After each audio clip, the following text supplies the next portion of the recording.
Okay, good morning. Well, or good whenever you're reading it. It's actually almost it's almost noon here it's Tuesday, January 23rd, and I'm opening up mini exercises, mini lectures 3, mini lectures 4, and exercise 2 that combine those two mini lectures together. Um, uh, and they're due February mini quiz number 3, which goes with mini lesson number 3, is due February 5th, and mini lesson 4 is due Thursday, February 8th. And you're going to find that these are pretty interesting and not very difficult. I always try and make my first lesson a little bit goofy or a little bit more difficult so that students kind of know what they're getting into a little bit. And then exercise 2 will be due February the 13th. And all this is clearly stated, and I'll put this on the announcements email that these are all open and ready to go. I just like to talk about. I just want you to know that I've reviewed them.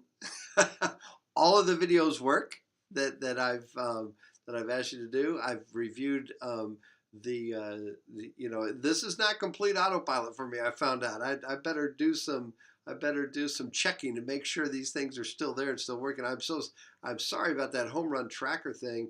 I'm sorry about it for a lot of reasons. One is I sent some of you on a wild goose chase, and two, it was a really cool thing. You could watch the videos of these home runs and they gave all the data. We're gonna have to use StatCast.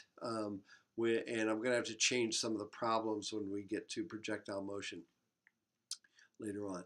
Okay, so there we go. That will,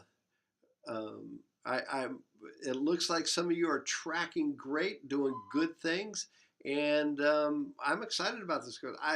This is one of my favorite.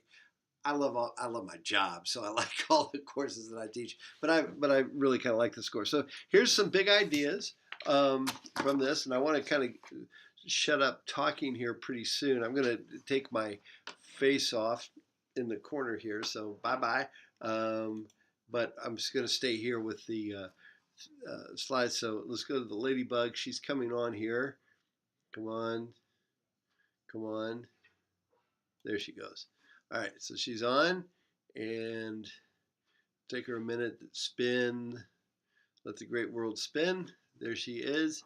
Okay, so here are mini quiz 3. Here are the due dates. You can see those.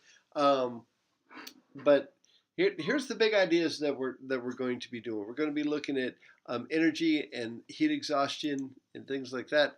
And I want to get this done because my wife and I are texting back and forth. And I don't know if you all can see it on the screen, but right here, this is I tried to turn that off, but she might send. I hope it won't be embarrassing. Anyway, there's the due dates. Here's the big ideas that we're teaching in this one is that work done is equal to a force times a distance, and the force in the same direction or opposite direction. Here's my force. Here's my box. Okay, I'm going to push this box. This distance, x here. Notice the distance is parallel to the force, so that's positive work. If I'm pushing a box along and it's displacing this way, here's the force, and we're moving along in this direction like this, and the displacement, there's a displacement this way. There's the frictional force where the displacement went this way. The frictional force is that way. The friction is doing negative work. It's negative work times distance, which is equal to the negative force times the positive distance. This is the positive force times the positive distance, so that equals work, like that, okay? And you'll learn that force is equal to mass times acceleration, where acceleration is how fast something changes. That's the ballpark of what you're going to get into. All right? I think you can do it, and I think you'll do it great, and I will open them up now.